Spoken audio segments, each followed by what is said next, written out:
सारे भक्त लोग का यही मन में प्रश्न है। तो भक्त और भगवान के बीच में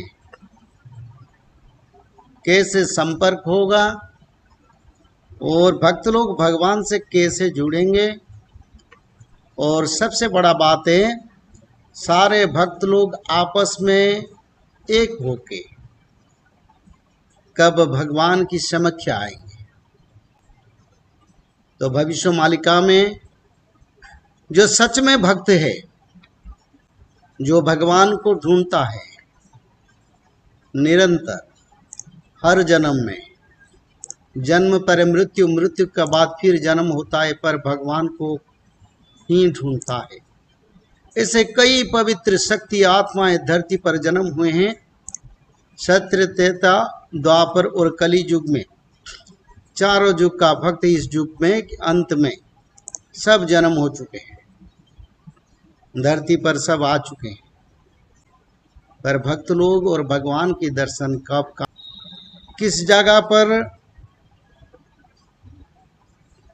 भक्त लोगों का और प्रभु का किस जगह पर, भारत में कौन सा जगह है और वो जगह किस राज्य पर है।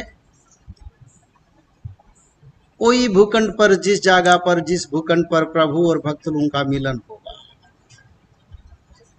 भक्त सुमेल हो है कठोल खंडगिरी पासे जीवे अनंत मूर्ति दर्शन करिण सर्वे सर्वंकु चिन्हिबे।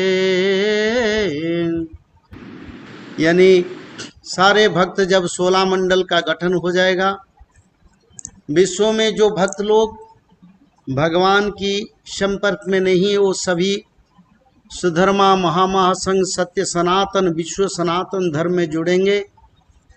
ऐसे समय आएगा एक दिन सारे भक्त लोगों का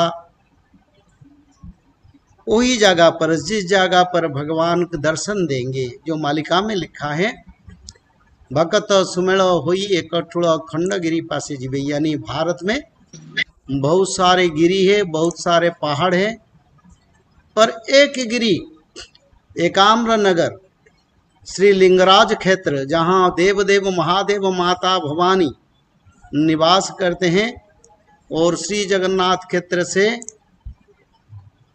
30 किलोमीटर दूर है।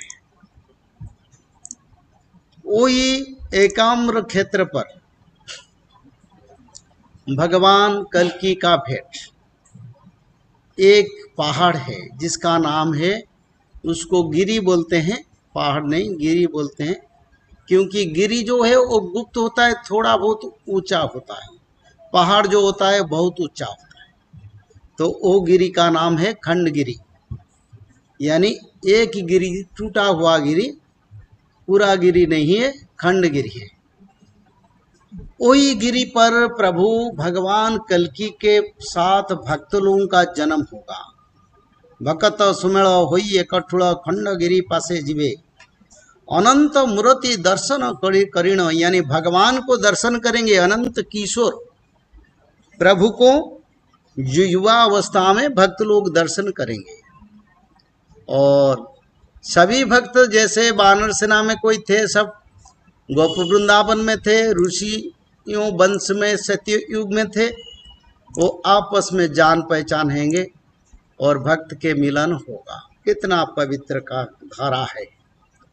ऐसे समय आएगा और प्रभु और भक्त का मिलन होगा, जो सच से, पवित्र से, जो धारा से, जो मालिका की नीति और अनुशीलन अनुनियम और वैदिक धारा को पूरा पूरा पालन करते हैं, वही भक्त लोग सिर्फ भगवान से मिलेंगे। दूसरा लोगों को कुछ पता नहीं चलेगा। तो वही जो खंडगिरी है, उस गिरी के नीचे अभी महामुनि नारद, मार्कंड, गार्गव, पौलस्थ और सारे राज ऋषि, ब्रह्म ऋषि, वशिष्ठ, वो सभी निवास करते हैं और भगवान कल्कि का मंत्र भजन करते हैं। रोज हर समय हर दिन वो प्रभु का शरण में है और नाम भजन कीर्तन चलता है। मालिका में इसके बारे में विस्तृत वर्णन है। तो भगवान कल्कि का साथ उसी जगह पर प्रभु भक्त लोगों को दर्शन देंगे और भक्त लोग आनंद होंगे। भगवान के दर्शन करने से भक्त लोगों को ऊर्जा मिलेगा और देवत्व प्राप्ति होगा और भक्त लोग अजर अमर हो जाएंगे।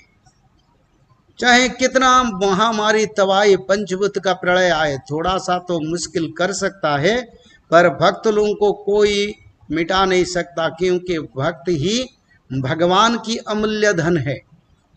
भक्त की वजह से प्रभु अवतार लेते हैं और भक्त को उद्धार करते हैं, भक्त लोगों को स्थान देते हैं, सुख शांति प्रदान करते हैं, हर सुख का निदान, हर मंगल का निधान और आनंद का धारा जो प्रभु वो भक्त लोगों को अपना अधिकार देते देते संपूर्ण कर लेते के बाद फिर भगवान अपना धाम को प्रस्थान करते। हर युग में ऐसा होता है, इस युग में भी ऐसा होगा।